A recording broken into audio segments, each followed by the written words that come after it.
Hi hello வாங்க, எப்படி இருக்குறீங்க? நல்லா இருக்கிறீங்களா? இன்றைக்கி நம்ம அஸ்வின் சீக்ரெட் சமையலில் வந்து கீரை பொரியல் பண்ண போகிறோங்க. அது எப்படி பண்ணுறது பார்க்கலாமா? ஃபஸ்ட்டு கடாயை வச்சுடுங்க.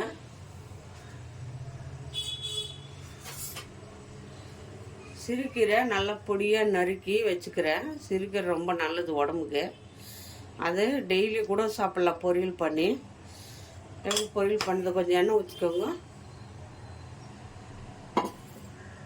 எண்ணெய் சூடாகுதோ நம்ம சிறுகீரை நல்லா நைஸாக பொடியாக நறுக்கி நல்லா கழுவி க்ளீனாக வச்சு பொரியல் பண்ணுங்க பாருங்கள். டெய்லியும் குழந்தைங்களுக்கு உடம்புக்கு எல்லாருக்குமே ரொம்ப ஆரோக்கியமானது சிறுகீரை பொரியல்.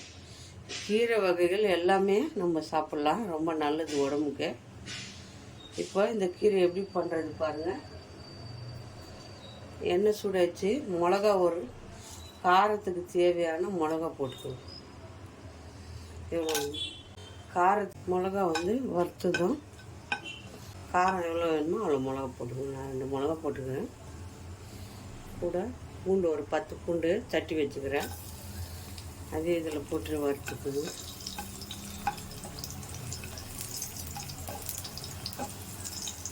நல்லா பூண்டு சிவந்து வரட்டும். பாருங்க, பூண்டு இப்போது 2 வெங்காயம் பொடியாக நறுக்கி வச்சுக்கிறேன். 2 வெங்காயம் நிறைய வெங்காயம் போட்டுக்கோங்க, அப்போ தான் நல்லாயிருக்கும். வெங்காயத்தை போட்டுக்கோங்க.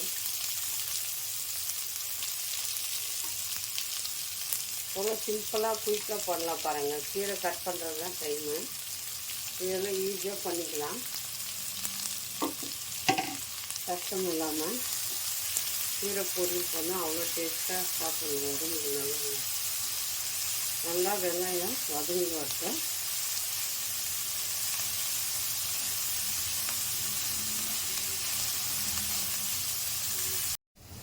கீரை வந்து இந்த மாதிரி நைஸாக பொடியாக நறுக்கிக்கணும்.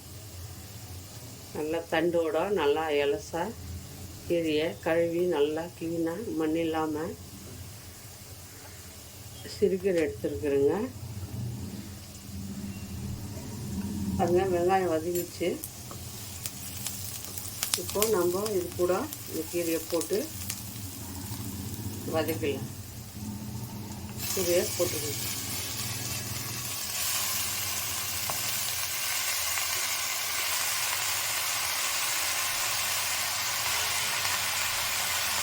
பாருங்கள், கீரையை நல்லா போட்டு நல்லா வதக்குங்க. தண்ணி ஊற்றாதுங்க, தண்ணி ஊற்றக்கூடாது. நம்ம வந்து இந்த கீரையில் தண்ணி வரும், அதே போதும் கீரை வெந்துடும். நீங்கள் தண்ணி ஊற்றக்கூடாது. ஒரு டிராப்ஸ் தண்ணி கூட ஊற்றாதுங்க. கீரை வந்து நல்லா வதங்கி அப்படியே தண்ணி வந்துடும். அது அப்படியே கீரைக்கு கொஞ்சமாக சால்ட்டு போடுங்க. ஜாஸ்தி போடக்கூடாது, ஏன்னா ஜாஸ்தி ஆகிடும். அதை வச்சுட்டா கொஞ்சமாக கீரை வெந்தால் கொஞ்சமாக ஆகிடும். அதனால் கொஞ்சமாக உப்பு போட்டுக்கோங்க. உப்பு ஜாஸ்தி போடாதுங்க. நல்லா பாருங்கள், வதங்கி அதில் தண்ணி வரும். கீரை வந்து மூடி கூட வைக்காதுங்க, ஏன்னா ரொம்ப தண்ணியாக ஆகிடும். அப்போது பொரியல் மாதிரி வராது, குழம்பு மாதிரி ஆகிடும். நீங்கள் சிம்மில் வச்சு இப்படியே கொஞ்ச நேரம் திறந்து வச்சாலே வெந்துடும். கீரை அப்படியே சாஃப்டாக வெந்துட்டு வந்துடும். தண்ணி வந்துடுச்சு பாருங்கள். இது பாருங்கள் எவ்வளோ தண்ணி இருக்குது பாருங்கள். அதனால் தண்ணி ஊற்றாதுங்க. தண்ணி ஊற்றாமல் நம்ம இந்த தண்ணியிலே இந்த கீரையை நம்ம வேக வச்சுக்கலாம்.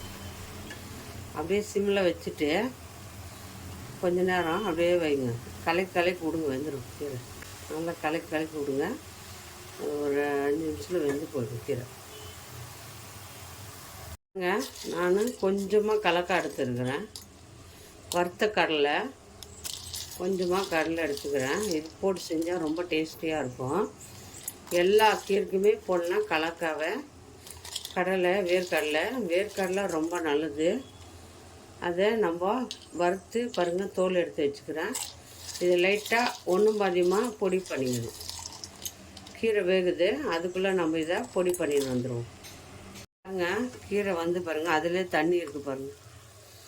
நல்லா வந்து அதே நாங்கள் திருப்பி கலக்கி விடுங்க. மூடி வச்சா தண்ணியெல்லாம் உள்ளே போயிடும். மூடி வைக்காதுங்க கீரையை. அப்படியே திறந்த மாதிரியே நம்ம கீரையை தண்ணி கொஞ்சம் கொஞ்சம் தண்ணி இருக்குது பாருங்கள், எவ்வளோ தண்ணி இருக்குது. அந்த தண்ணி ட்ரை ஆகிற வரைக்கும் நீங்கள் வதக்கினாலே கீரை வெந்துடும். வேறு ஒன்றும் பண்ண வேண்டாம். கீரை வந்து தண்ணி, அந்த தண்ணியெல்லாம் சுண்டுற அளவுக்கு நீங்கள் கொஞ்ச நேரம் விட்டுங்கன்னா அது அப்படியே கீரை வெந்து வந்துடும். நல்லா வெந்திருக்கும் கீரை.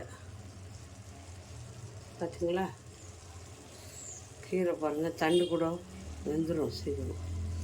அதை தண்ணி ஊற்றாதுங்க, சொதான்னு தண்ணி ஒரு மாதிரி கீரை பொரியல் மாதிரி இருக்காது, குழம்பு மாதிரி ஆகிடும்.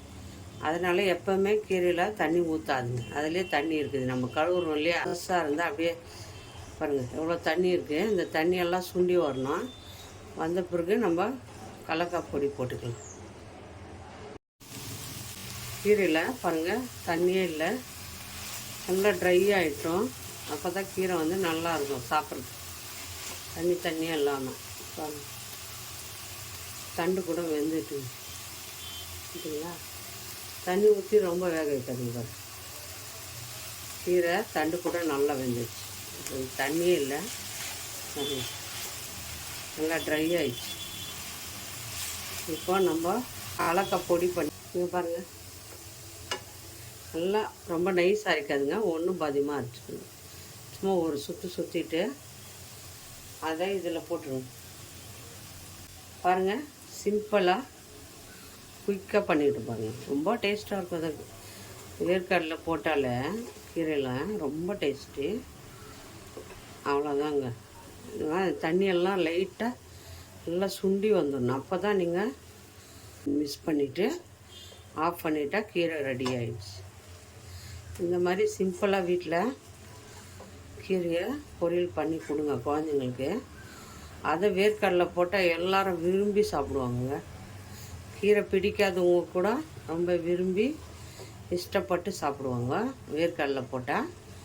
வேர்க்கடலையும் உடம்புக்கு ஹெல்த்தி, கீரை ஹெல்த்தி, ரொம்ப உடம்புக்கு ஆரோக்கியமானது. சிம்பிளான இந்த கீரை பொரியல் யார் யாருக்கு பிடிக்குமோ லைக் பண்ணுங்கள், ஷேர் பண்ணுங்கள், கமெண்ட் பண்ணுங்கள். மறக்காத அஸ்வினி சீக்ரெட்டை சர்ப்ரைஸ் பண்ணுங்கள். நம்ம இன்னொரு டிஷ்ஷில் பார்ப்போம்.